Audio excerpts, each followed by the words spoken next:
Our next guest, Chris Brockman, was a 7th-round selection, picked 226 in the 2017 NFL Draft. Ooh. And I decided to look up who got drafted. Did the Seahawks have another pick after David Moore in the 7th round of that draft? And they did. 249th overall, they chose Chris Carson. Wow. How's that working out? That's working out, right?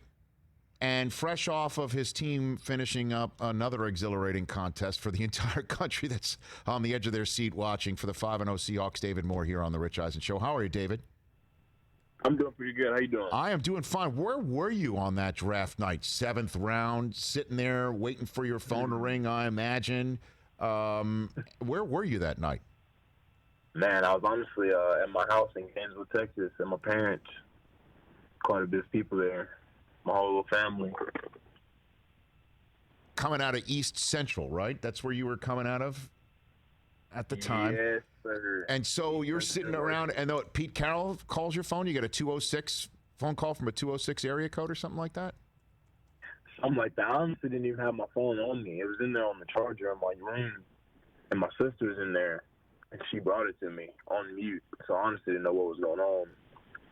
I was honestly just talking to myself, and it's kind of, I didn't know what was going on. I heard Pete talking, but I'm like, why does he not hear me? And now I'm just like all baffled. And then I finally figured out it's on mute.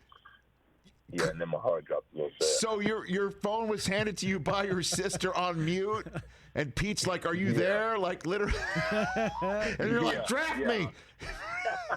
Is that really what happened? Yelling back. Oh my gosh! But then you show up, right? And now your coach is Pete Carroll, your quarterback is Russell Wilson, and he's looking at you, and I'm sure he told you, right? You have a chance, correct? He literally had that conversation with you, I'm sure. For sure. What was it like? Walk me through what that conversation was for you. He starts off his meetings all the time with the whole always compete.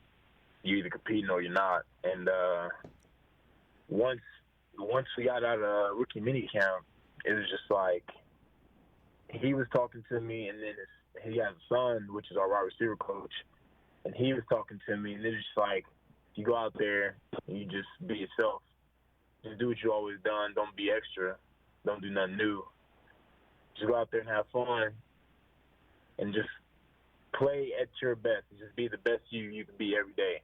Compete every day against yourself, and good things happen for you. And then I tried to live my day my days in, day out like that, and good things ended up happening. Hey, you watched all the way to the end. Thanks for that. Watch more right here.